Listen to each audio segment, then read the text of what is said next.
반갑습니다. 오늘 이렇게 물망초 행사에 와서 여러분들 다 같이 이제 뵈시게 돼서 대단히 이제 반갑고요. 제가 한국에 와서 이번까지 하면 물망초 행사에 한 2번, 3번 제가 참가했던 3번에 참가했던 것 같습니다. 그런데 오늘 제가 이 물망초 행사에 와서 오늘 특별히 좀 강조하고 싶은 것은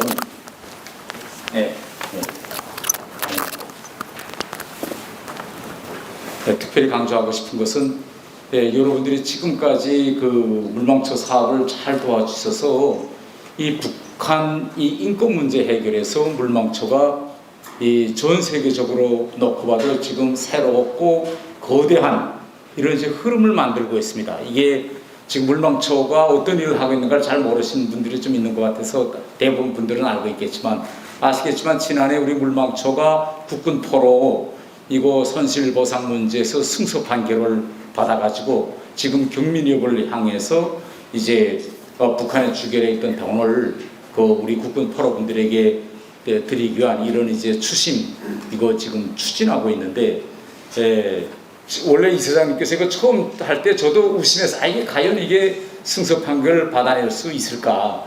왜 제가 그걸 의심했는가 하면 아시겠지만은 저는 북한에 있을 때 이제 외교관을 했습니다. 외교관을 했기 때문에 이 북한과 김정은 이 정권에 대한 이 판결은 전 세계적으로 주권 면제라는 이런 법에 부딪혀 있습니다. 그래서 일반적으로 이제 법원들에서도 이걸 하려고 하지 않고 이 자체를 이제 무의미한 이런 이제 그걸로 간주하고 이렇게 되어 왔는데 이번에 지난해 이제 박성명 이사장님께서 진짜 이 거대한 흐름에서 첫 지금 돌파구를 이어서 승소 판결을 받아냈습니다. 한번 우리 다 같이 열렬히 좀 축하드리겠습니다.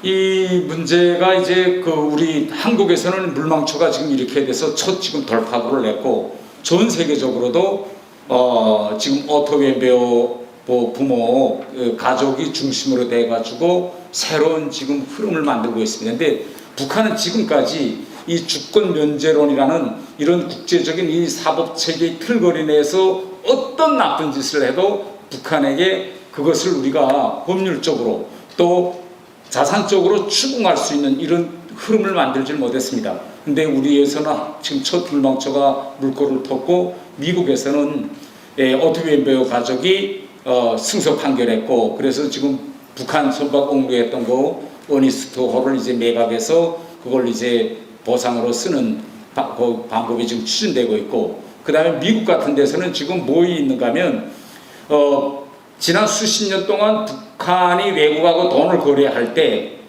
달러로 이제 결제하면 그건 미 연방준비 이사회를 아메리칸 리저브를 통과해서 달러가 흐름이 진행됩니다. 근데 지금까지 미국이 이걸 보고 있다가 가령 요거 미국이 알았다. 이 돈이 비록 가운데다가 이제 도중 중개회사들 세웠다고 하더라도 이 돈의 출처는 북한 돈이다라는 거는 순간에 미국이 개입해서 그걸 차압했습니다. 그래서 차압해서 지금 현재 미국에 잠겨져 있는 북한 돈이 과연 얼마나 되느냐 이거는 미국밖에 모릅니다. 미국 정부도 이때까지 이걸 공개하지 않았습니다.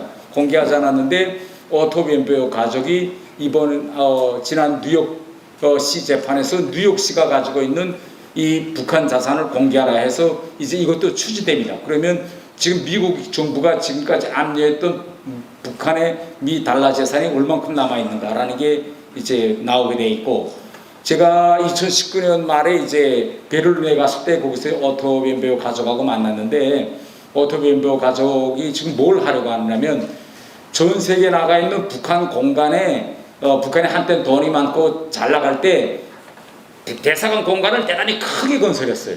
크게 건설했다가 지금에 와서는 특히 뭐 베를린이라든가 폴란드라든가 루마니아 이런 나라에 건설한 그 큰 대사관 건물들이 필요 없게 됐습니다. 이제 할 일이 없게 됐으니까 그래서 필요 없게 된 건물을 100% 다 지금 상업용으로 전환했습니다. 현지에 있는 호텔, 카지노 업체, 뭐 이런 제도를 하게 가서 거기다 그 건물 넘겨주고 매달 임대료를 받아가는 이런 시스템으로 북한이 전환했는데, 이게 북한 외교 특전과 특권에 관한 비엔나 협약에 의하면 이건 불법입니다. 왜? 해당 나라가 가지고 있는 대사관을 상업용도에 쓰면 안 되는데 유럽 나라들이 그 눈을 감아줬어요. 이거 완전히 국제법 위반인데. 그래서 여기서 북한이 대단히 많은 수익을 매해 가져갔는데, 이걸 이제 오토 비엔베오 가족이 독일에 가서 상정시켰어요. 근데 독일 법은 미국하고 다른 게 뭔가 하면, 미국은 주권 면제론을 인정하지만 그 안에서 테러법에서 테러 지정국으로 해당된 나라에는 예외 조항을 적용합니다. 근데 독일은 예외 조항이 없어요. 그래서 독일 대법원에서는 이거 북한 대사관 이 건물을 차압하거나 임대료를 차압할 수 없다, 이렇게 대법원 나왔는데, 이 독일 지금 법관들이 뭘 하고 있는가 하면, 그러면 베를린 지방법원으로 이걸 가줄까? 왜? 그 건물이 지방 베를린 그 시에 있어요. 그래서 베를린 지방법원을 통해서 이 건물을 이제 앞으로 차압하든지 아니면 임대료, 거기서 나오는 수익 창출은 북한으로 주지 않고 결국은 북한 인권 피해자들한테 돌리는 이런 법적 소송이 진행되고 있습니다. 여기서 우리가 핵심 조항은 뭐냐?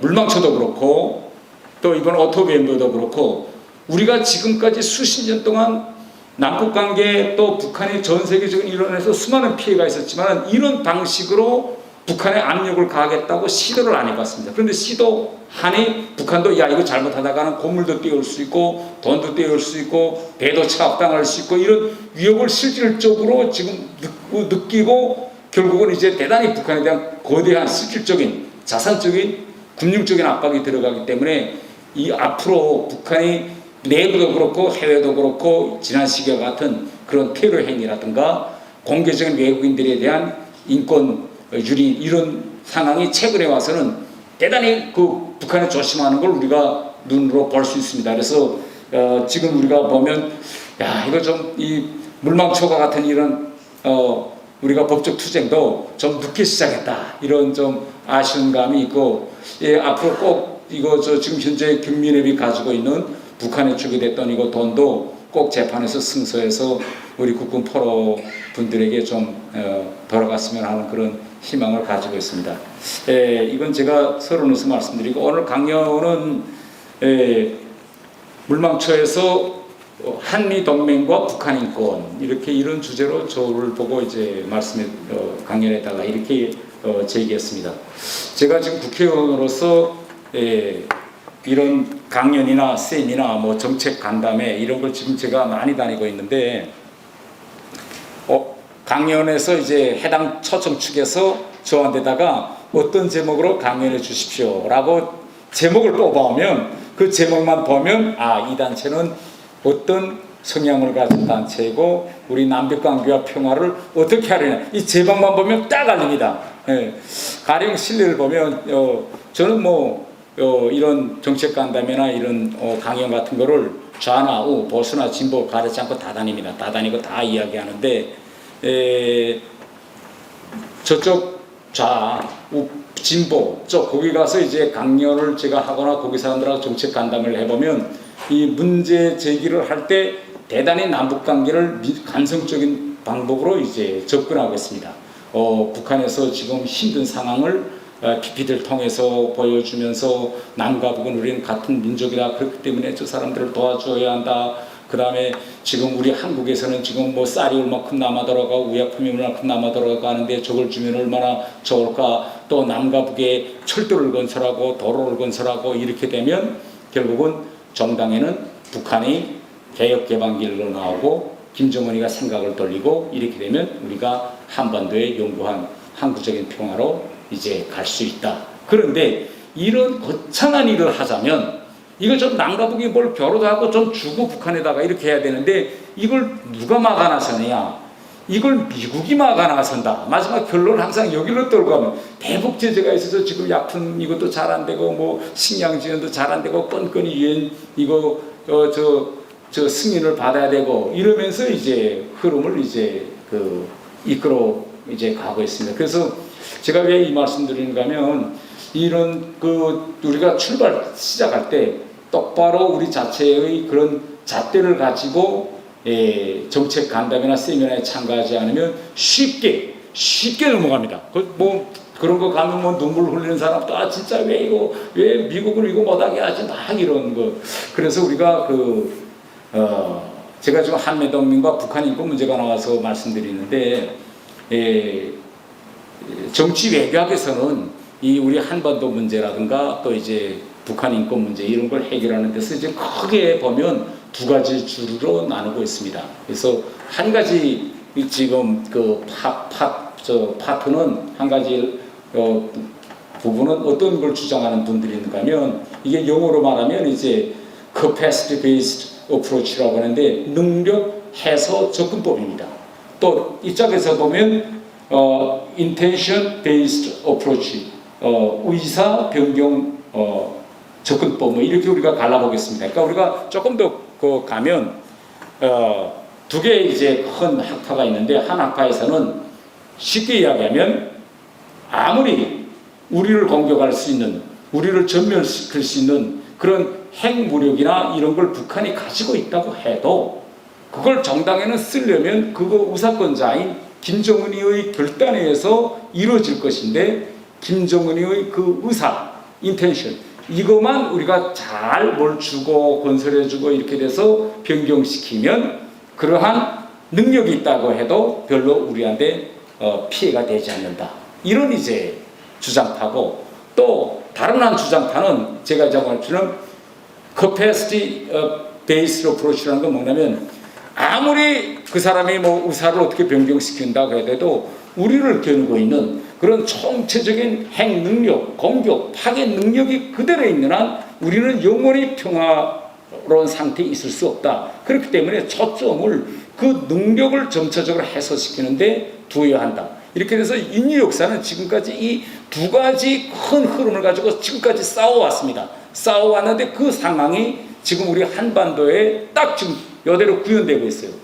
제가 2019년에 미국에 가봤는데 미국 워싱턴에 가니까 미국 워싱턴 미국 사람들이 저를 보고 뭘 이야기하는가 하면 워싱턴에 가면 홀로코스트 메모리얼 뮤지엄이라는 게 있습니다. 그래서 홀로코스트 메모리얼 뮤지엄 한번 가보세요. 그래서 왜 미국 사람들이 이걸 가보라고 할까? 그래서 제가 가봤습니다. 그러니까 엔치트 보니까 뭐 유태인들을 히틀러가 어떻게 이제 제일 처음에 재산을 어떻게 빼앗고 어떻게 탄압하고 한 그 모든 과정이 쭉 처음에 나오더라고요.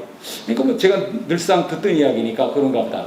파트 2로 넘어가는데 거기서부터 이제 나오는 게 뭐냐면 결국은 미국 사람들이 지금 우리를 말하면 새로운 세대 후대들한테 교육하는 게 뭔가 하면 그때 2차 대전 때 유태인들의 그 홀로코스트와 같은 이런 현상 2차 대전이 발발하게 된 이 중요한 원인에 미국이 커다란 책임감을 가지고 있다.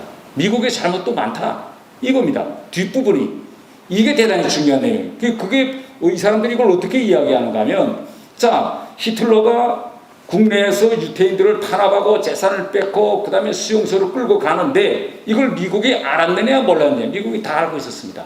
다 알고 있었는데 그때 어떻게 할 것이냐. 미국이 이렇게 생각할 때 여러분 다 아시겠지만 나치스 독일의 주변 국가들과 미국이 협상하니까 주변 국가들이 뭐라냐면 히틀러를 건드리지 말고 잘 우리 좋은 의사로서 히틀러의 생각을 변경시키면 능히 평화도 가능하고 그러한 종족 숙청과 같은 그런 행위를 중단시킬 수 있다. 이렇게 돼서 제발 미국이 이렇게 히틀러를 건드리는 일을 하지 마세요. 이게 유럽 나라들이 그때 말하자면 주장이었습니다. 그래서 이제 우리가 아시겠지만은 체스코를 떼주는 그런 민원 협정도 나오고. 근데 그때 미국의 전략은 뭐냐? 이제 제가 방금 말한 것처럼 intention based approach, 맞아. 의사를 변경시키는 방법으로 할 수 있어서 히틀러를 우리가 잘 대해주고 이렇게 하면 세계 평화도 유지하고 독일에서와 같은 이런 것도 변경시킬 수 있다. 이게 미국의 정책이어서 신뢰를 어떻게 구현되느냐?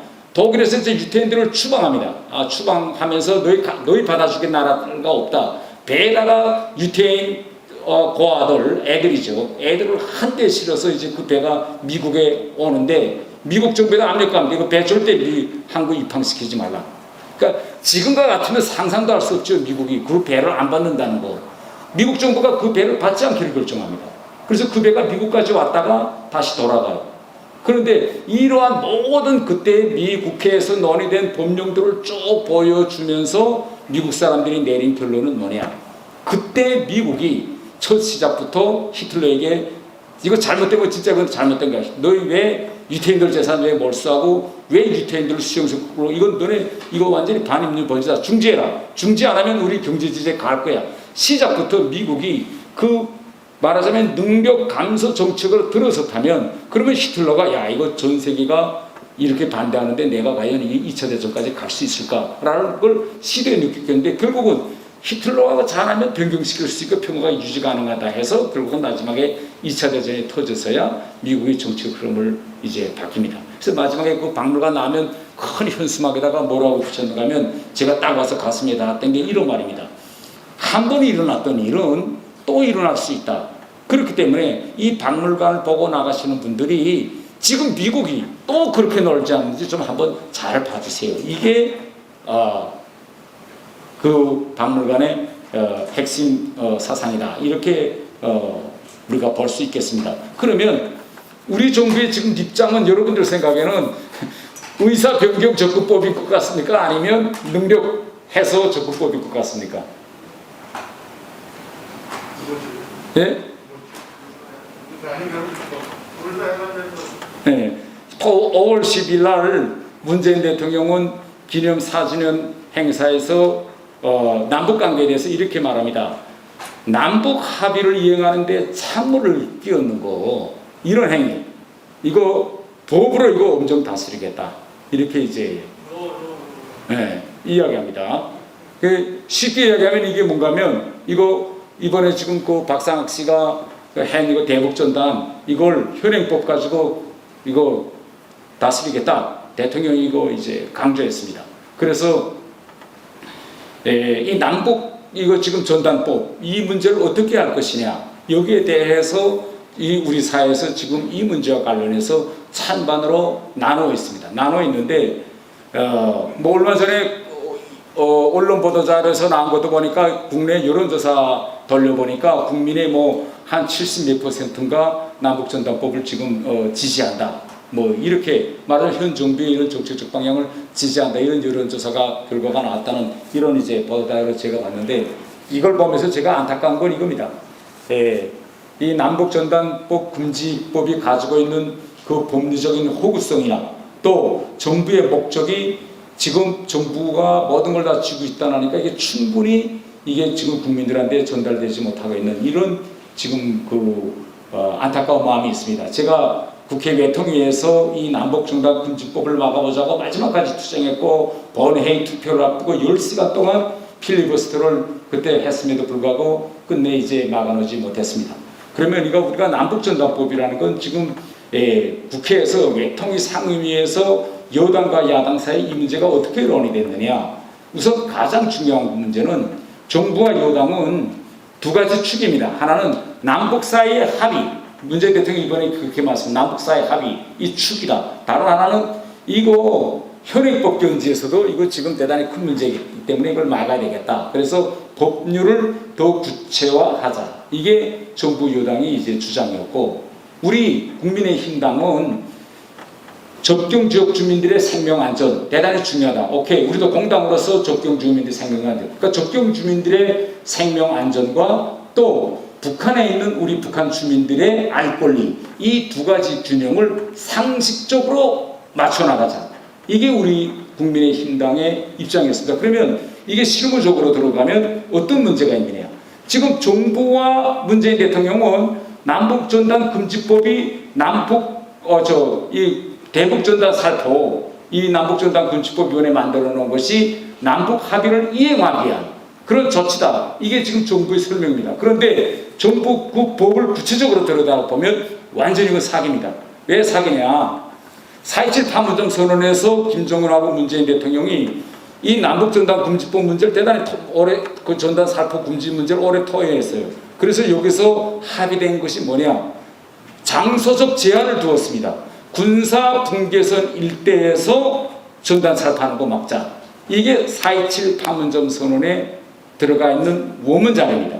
그러면 법을 개정할 때도 우리 당의 주장은 남북 정상이 그렇게 합의했으니 남북 합의를 이행하는 의미에서 군사 분계선 일대에서의 살포 금지, 전단 살포 행위 금지로 좁히자. 이게 우리 목적이었는데 끝내 정부와 여당은 이걸 반대했습니다. 반대해서 이 장소적 제한을 애매모호하게 한반도 전역과 또 제3국으로의 단순 이동까지도 다 포함시켰어요. 핵심은 뭡니까, 여러분? 이거는 북한으로 들어가는 모든 정보 유입을 원천적으로 차단하는 거예요. 그래서 우리가 이거 남북정상에 합의한 거 없잖아요. 남북정상에 합의는 군사분계선 일대인데 끝내 이걸 강행 통과시켰습니다. 두 번째는 지금 정부는 접경지역 주민들의 생명안전 때문에 이 법이 필요하다. 지금 이렇게 이야기하고 있는데 남북전단이고 문제는요. 이게 두 가지 지금 방법이 있습니다. 하나는 박상학 씨처럼 이렇게 공개적으로 하는 거하고 은밀한 방법으로 하고 있는 두 가지가 있습니다. 그런데 북한은 이상하게도 박상학 씨가 하고 있는 공개적인 방법은 즉시에 대응합니다. 그런데 은밀한 방법으로 조용히 하는 단체들도 있어요. 이 사람들은 언제 어떻게 날리는지 모르기 때문에 북한도 대응할 수가 없습니다. 이거 가지고 북한이 뭐 안 돼요. 그래서 우리가 여당 측에다가 원천 봉쇄하면 안 된다. 접경지역 주민들의 생명안전에 위해를 가할 수 있는 것만 막자. 그리고 은밀한 방법으로 진짜 북한 사람들에게 자유와 민주주의 또 그들의 알 권리를 보장해주는 이건 열어놓자라고 했음에도 불구하고 완전히 원천적으로 가로막아놨습니다. 어떤 방법으로 가로막았느냐. 전단도 통일부 장관의 승인을 받고 해라. 이렇게 법을 만들어놨어요. 아니 통일부 장관 전단 뿌리는 걸 통일부 장관이 왜 승인합니까? 예. 그거 안 받으면 형사처벌한다. 그래서 이런 이제 법리적인 그런 호구성이 많은데 이거 슬쩍 가리고 마치도 남북 합의 이행의 일환으로서 이 전단 금지법을 만들었다. 이런 식으로 지금 국민들의 여론을 지금 호도하고 많은 사람들이 그러다 나니까 이걸 지금 잘못 인식하고 이거 저 국민의힘당이 또 태영원이 왜 저 접경지역 주민들의 생명안전을 위태롭게 하는 저런 전단 살포 행위 저런 걸 지지하느냐 이렇게 지금 오해하고 있는데 이건 사실과는 이건 완전히 이건 그 다른 법이 행위다 이렇게 제가 말씀드리자고 합니다. 이야기가 길어졌는데 한미동맹에 대해서 이제 잠깐 말씀드리겠습니다. 한미동맹에서 지금 현안 문제에서의 핵심은 뭐냐? 여러분 아시겠지만 지금 많은 분들이 한미동맹의 지금 근간이 흔들리고 있지 않느냐 이렇게 지금 걱정하시고 계십니다. 네. 그리고 최근에 바이든 정부가 출연해가지고 이 한미동맹과 관계와 관련해서 새로운 많은 그런 보이지 않는 그런 시도들이 진행되고 있습니다. 트럼프 행정부 때에는 대외 정책이 미국 우선주의에 기초하고 있었습니다. America First policy. 그런데 바이든 행정부가 들어와서는 바이든 행정부는 다자주의에 기초하고 있습니다. 그래서 트럼프 행정부와 바이든 행정부의 이 아시아 정책에서의 공동의 목표는 바로 중국 견제입니다. 중국 견제를 어떻게 할 것이냐. 그런 지금 바이든 행정부는 다무적인 공간을 통해서 중국을 견제해야 된다. 크게 보면 두 가지 축입니다. 하나는 코드고 하나는 한미일 이 삼각체계를 통해서 중국을 견제하자. 이게 지금 바이든 행정부의 총적인 이제 아시아 전략인 것으로 보여집니다. 근데 여기서 지금 문제는 뭐냐? 미국은 코드는 좀 약간 느슨한 협의체를 만들어서 중국을 견제하려고 하고 이 동아시아에서는 한미 군사동맹과 한일 군사동맹에 기초해서 중국을 견제하려고 하는데 미국이 여기서 지금 최근에 나온 이러한 입장들을 보면 대단히 많이 일본 쪽으로 가 있다는 걸 여러분 느낄 수 있습니다. 우리에 대한 미국의 신뢰가 대단히 많이 최근에 이제 약화되고 있다는 걸 여러모로 우리가 감지할 수 있습니다. 가령 실례 들어서 여러분 이제 아시겠지만 후쿠시마 원전 그 오염수 방출 때 보십시오. 원래 이거 가지고 미국이 자기 밑에 있는 두 동맹국이 다툰다라고 하면 미국 같은 경우에는 물론 속으로는 국제법과 일본의 편에 설 것이겠죠. 그러나 공개적으로 이 문제가 터지자마자 일본을 전 세계 앞에서 일본 입장을 지지하는 이런 거는 대단히 지금까지 미국이 많은 경우 지향하면서 물밑에서 화해와 해결책을 했는데 이번에 공개적으로 이렇게 미국이 일본을 지금 지지해 놨었거든요. 그 다음에 지금 이거 백신 문제 같은 것도 지금 보십시오. 백신 문제 같은 거 지금 우리 정부가 백신 문제를 어제도 문재인 대통령이 또 이 백신 문제와 관련해서 얘기한 거 보면 원래 11월 달까지 70% 집단 면역을 도달하겠다고 했는데 뭐 더 앞당긴다 뭐 이런 말도 있고 상반년 전으로 1200만 백신을 하겠다라고 계획은 지금 계속 나오고 있습니다. 그런데 백신 물량을 과연 구체적으로 어떤 절차를 걸쳐서 들어오느냐, 또 이번에 한미 정상회담에서 백신 구입 문제에서 과연 미국과 우리 사이에 돌파가 열리느냐, 이게 지금 큰 이슈입니다. 미국의 공식 발표의 입장을 보면 미국은 백신 공유에서 전략을 세웠습니다. 이미 첫 번째, 메xi코와 카나다와 같은 주변국들한테다가 먼저 백신을 공유한다. 두 번째는 쿼드 안에 있는 백신 협의체를 통해서 백신을 공급하겠다. 그러니까 미국의 공식 입장을 보면 우리가 아직 들어가 있지 않아요. 그래서 저는 지금 문재인 대통령이 이번에 가서 이 미국의 공식 입장을 어떻게 돌파하러 가는지 이것이 이제 대단히 궁금한 상황입니다. 그래서 지금 미국은 지금 아시아에서 호두와 한미일 이 삼각동맹 축을 지금 형성하려고 했습니다. 오늘부터 지금 일본에서 한미일 삼각 정보국장들의 지금 회의가 열렸고 미국에서 지금 날아왔습니다. 최근에 이렇게 세계 정보국장들이 모여서 삼국 정보국장들이 하는 첫 회의인데 이 회의에 대한 평가에서도 지금 여러분 앞에 뉴스를 좀 보면 대단히 이상한 문제가 감지되고 있어요. 미국이나 일본은 오늘부터 이거 삼국 정보국장 순회 수장들의 회의가 열린다 지금 보도했습니다. 또 미국은 이 회의가 끝나면 미국 정보국장이 한국에 와서 DMZ도 보고 청와대에 가서 서훈 안보실장도 만나고 하면서 어떤 일정을 밟을 것이다라는 미국은 지금 계속 발표하고 나가고 있습니다. 말하자면 중국이 보는 앞에서 자 이젠 미국이 바이든이 손을 걷고 이제는 한미일 삼각축을 우리는 이제 결성할 거야. 미국은 이렇게 보이면서 지금 나가려고 하고 있는데 오늘 현재까지도 저거 지금 어제와 제가 계속 들여다보는데 우리 청와대에서는 아직도 미국 정보국장이 여기 와서 국가정보국장이 와서 어떤 일정을 하는지 뭘 하는지 발표하지 않고 있습니다. 아니 미국도 다 발표했는데 저는 그래서 계속 지금 보냐 왜 발표 안 하느냐 우리는 이거 중국을 의식하고 안 하는 거냐. 이 계속 지금 요구하고 있고 그래서 지금 이게 앞으로 이 한미 동맹 관계가 지금 가장 불안한 상태였습니다. 특히 최근에 한미 동맹과 관련해서 정부나 친여권 인사들 속에서 나오는 발언은 대단히 위험합니다. 지금 뭐 이거 우리 사회에서 공공연히 지금 퍼지고 있는 게 뭡니까? 균형자론하고 안미 경중이 아닙니까? 안보는 미국에 의지하고 경제는 앞으로 중국하고 한다.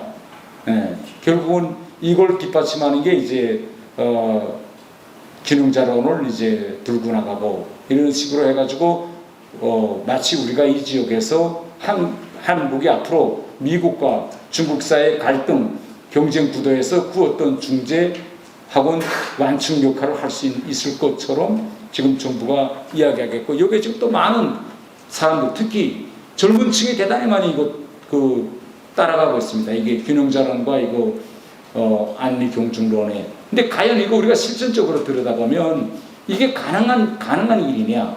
다른 하나는 이게 얼마나 위험한 방향으로 지금 가고 있는 일이냐? 이걸 우리가 잘 알아야 되겠다. 저는 이렇게 생각합니다.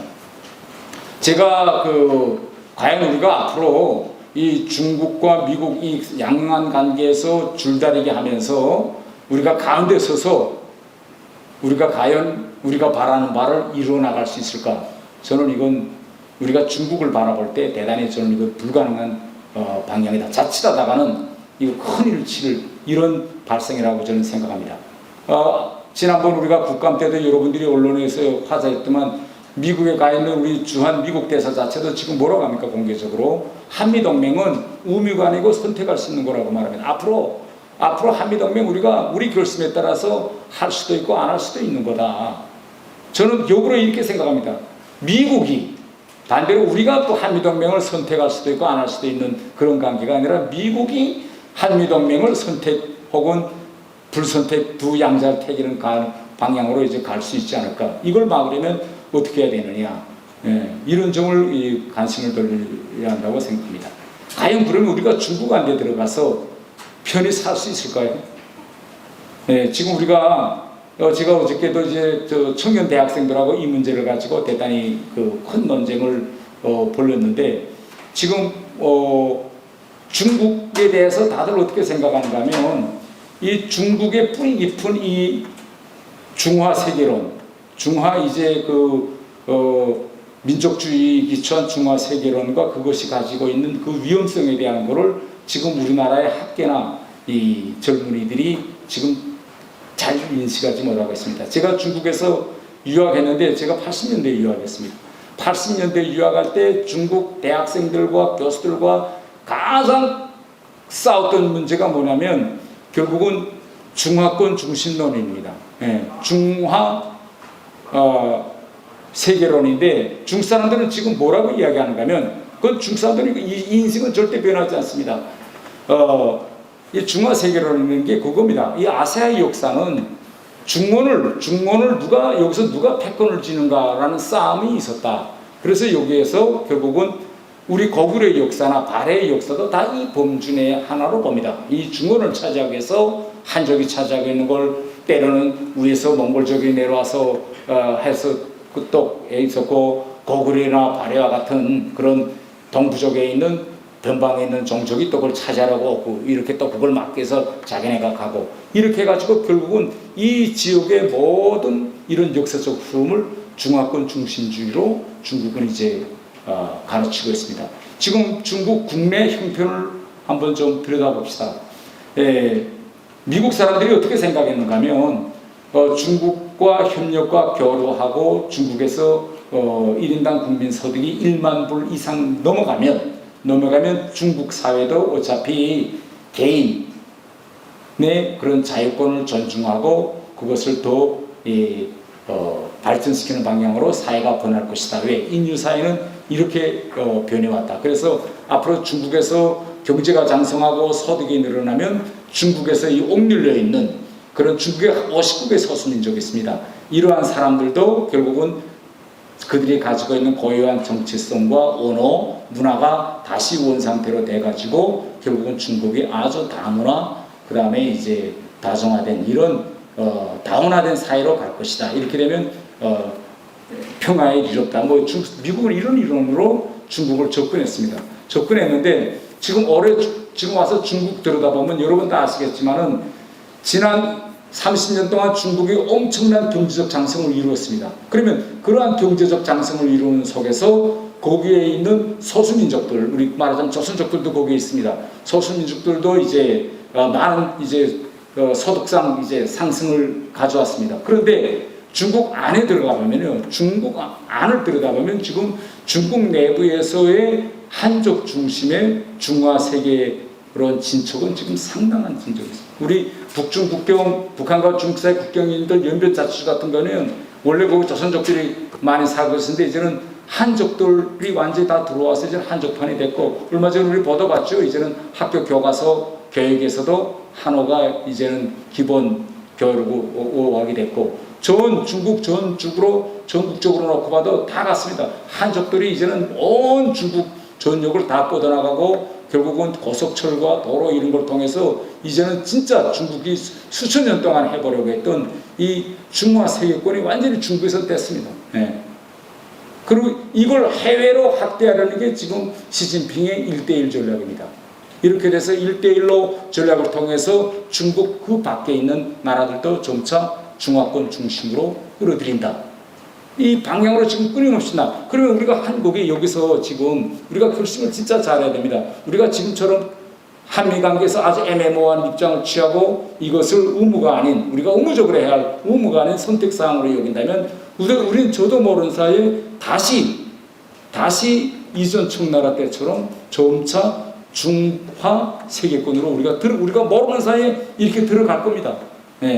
그런데 우리가 명심해야 되는가 하면 이 아시아의 실정과 유럽의 실정은 전혀 다르다는 걸 알아야 됩니다. 일부 사람들은 제가 어제 학생들하고 논쟁하니까 이런 걸 취합니다. 이거 의원님 유럽에 가보니까요 유럽에는 유럽 연합의 국경이 없습니다. 차 타고 쭉 몰고 지나가도 어디가 벨기에고 어디가 벨지크고 어디가 룩셈부르크고 어디가 독일인지 전혀 알 수가 없어. 국경이 없으니까. 그런데 그렇게 국경 없이 다 통일했지만은 차를 타고 지나가면 딱 알립니다. 아, 이거 내가 국경을 넘어왔구나. 왜? 그 지역에 가면 그렇게 거기는 아무런 강제 조항도 없지만은 해당 지역의 문화, 언어, 풍습 그대로 다 살려놓고 있어요. 유럽은 이렇게 각 민족의 그 소수 민족들의 문화와 언어, 풍습을 존중하고 그걸 해치지 않습니다. 그런데 앞으로 우리가 가령 통일이 돼서 남과 북이 다 하나가 되고 중국과 완전히 진짜 국경이 없이 유럽처럼 된다. 뭐 가령 이렇게 생각합시다. 그렇게 되면 그 방대한 중화 세계의 그 흐름을 우리가 견지하면서 우리 자체의 그런 정체성을 유지할 수 있을까요?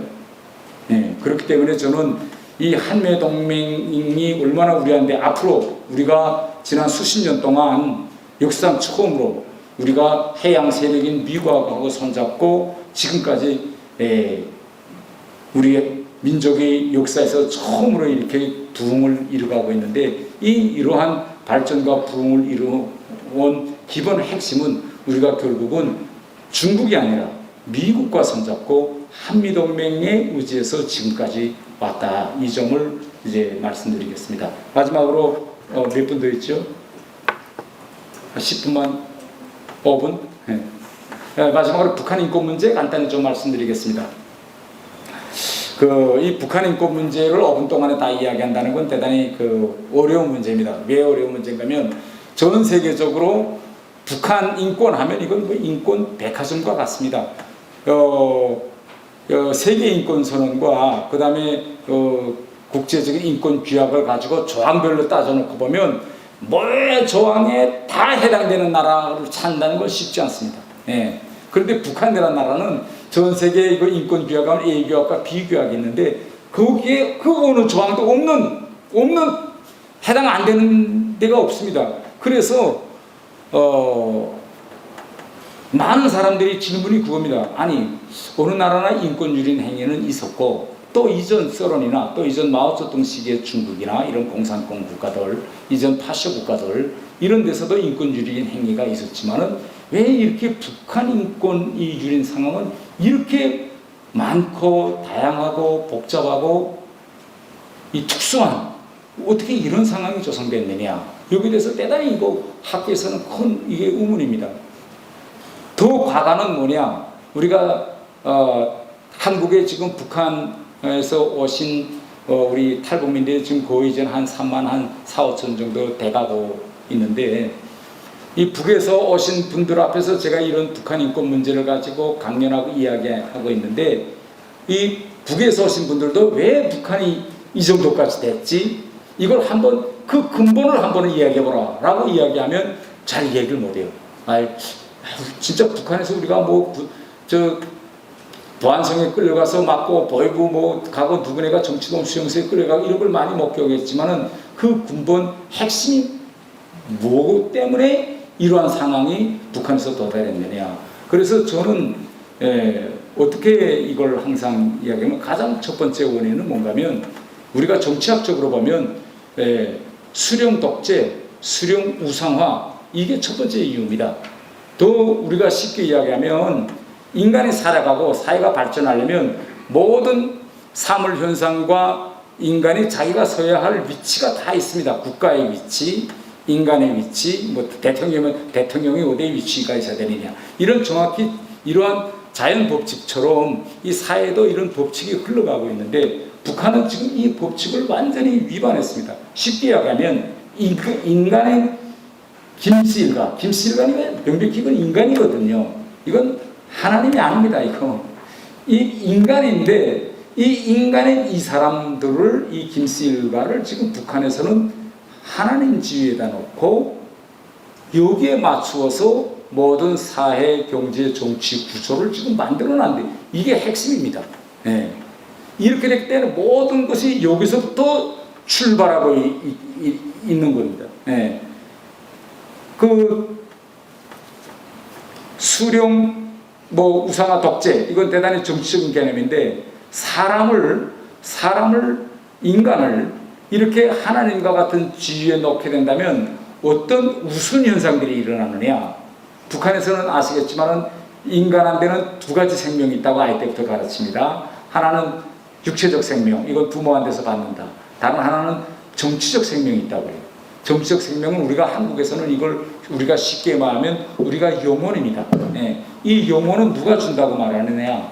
이 영혼은 김씨 일가인 이 수령이 주고 이 영혼은 수령이 통제한다고 이야기해요. 그러니까 이러한 허구적인 걸 만들어 놓고 여기에 맞게 모든 국가 시스템을 만들어 놨습니다. 제가 북에서 오신 분들한테다가 이렇게 물어봅니다.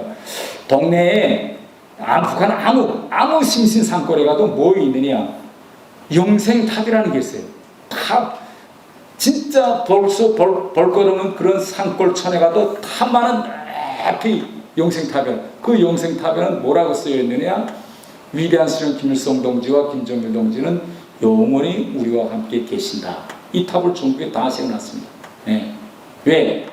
이게 바로 우리가 중세기 유럽에서 우리가 이야기하던 것 같이 말하자면 다 죽은 사람들인데 이 사람들이 지금 죽지 않고 살아서 영혼을 통제하고 있다는 겁니다. 그러니까 남들이 이해할 수 없는 현상이 일어나는 거예요. 이번에 당 8차 대회 한다면 당 8차 대회에서 북한에서 어떻게 합니까? 당 8차 대회 첫 번째 행사 첫 번째 결정은 대회 참가하면 어떻게 합니까? 우리 대의원들한테 대의원증을 주는데 김일성하고 김정일한테 대의원증을 수여한 행사를 먼저 합니다. 네. 다 죽은 사람인데 수요해서 자리 딱 맞추고 해. 이런 식으로 합니다. 그러니까 이게 사회의 구체적인 요소에 들어가 보면 어떤 현상을 초래하느냐. 수령의 말은 무조건 절대적인 진리로 되어 있고 여기에 맞서거나 이걸 부인하는 사람은 무조건 이건 가차, 이건 없애야 할 이런 존재로 이제 부각되기 때문에 이런 시스템을 지금 만들어서 모든 문제가 단적으로 이런 문제 같은 걸 기자들이 제일 의아해합니다. 북한에서 금연법 나왔죠. 담배 절대 못 피게 합니다. 그럼에도 불구하고 저녁 시간에 담배 피우면 안 됩니다. 타가서 유치원, 지하철, 사무실 때서 피우면 안 됩니다라고 공익 광고해요. TV에. 공익 광고하고 그 다음 메인 뉴스 첫 번째 시간에 김정은 우리 옛날 땡뉴스처럼 김정은 걸 딱 보도하는데 아니 금방 담배 피우면 안 된다고 해놓고 그 뉴스에서는 김정은이가 타가서나 병원에 가서 담배 피우는 장면이 나와요. 그러니까 이런 걸 외국인들이 보고 이게 어떻게 사회에서 부합되냐. 금방 담배 피우지 다 금연법 소개하고 그 다음에는 최고 지도자가 담배 피우는 모습. 이게 바로 이런 원리로부터 이제 해결된다. 이렇게 제가 말씀드리고 두 번째 원인은 여기까지만 하고 끝내겠습니다. 두 번째 원인은 북한 시스템을 보면 가장 중요한 건 인간과 인간, 사람과 사람 사이 이 인간과 인간의 사랑 관계를 제도적으로 법률적으로 북한은 끊어놓았습니다. 그래놓고 이 인간과 인간의 이 사랑 관계를 오직 개별적인 인간과 수령에 대한 사랑 관계로 수직 관계로 이렇게 법적 제도적 장치를 마련해 놨습니다. 이게 가장 큰 문제입니다. 이걸 북한에서는 계급투쟁론이라고 이야기합니다. 이걸理論적으로 아이 때부터 다 배워줘. 대학 때까지 이걸 달달달 외우게 합니다. 그러면 인간과 인간 간의 사랑 관계를 이게 끊어놓고 수령에 대한 이걸 북한에서는 충성심이라고 하는데 관계를 수령과 개별적인 관계로 만들어 놓으면 어떻게 되냐. 수령을 반대하는 그 순간부터 반대한 사람, 반대 안 했다도 반대했다는 그런 판단이 서는 사람은 그 순간부터 북한에서는 인간의 부류에 들어가는 게 아니라 어디에 들어가느냐. 반혁명 분자 부류로 들어갑니다. 그러면 그 어떤 법적 보호를 받을 수가 없어요. 북한에서는. 네. 많은 사람들이 그거 수용소에 어음가족 수용소에 끌려가는데 재판하느냐 안 하느냐 물어봅니다. 저한테. 그 숱한 수용소에 수십만 명이 끌려가 있는데 그러면 재판권만 해도 수십만 건이 돼야 되겠죠. 근데 왜 재판이 없습니까? 북한에서 사람을 끌어가는 왜 재판이 없습니까? 바로 이 계급투쟁理論에 의해서 제도적으로 일단 체제와 수령에 반대한 거는 공민권을 박탈하기 때문에 그 어떤 법적 보호를 받지 못해 반동으로 분리해야 됩니다. 이게 가장 중요한 문제입니다. 인간과 인간 간의 사랑 관계를 끊어놓았다. 그래서 이 북한에서 제가 외교부에서 일할 때 예를 들면 구체적인 이런 겁니다. 오늘 내가 나와서 일하는데 갑자기 과장이 없어졌어요. 그러면 물어봅니다. 과장이 출근 안 했으니까 이거 왜 과장이 없어졌지? 그쪽 알아보면 어제 보위부에서 와서 데려갔다. 그러면 이거 우리가 본능적으로 인간의 본능적으로 어떻게 되냐? 그럼 보위부에서 왜 데려갔을까?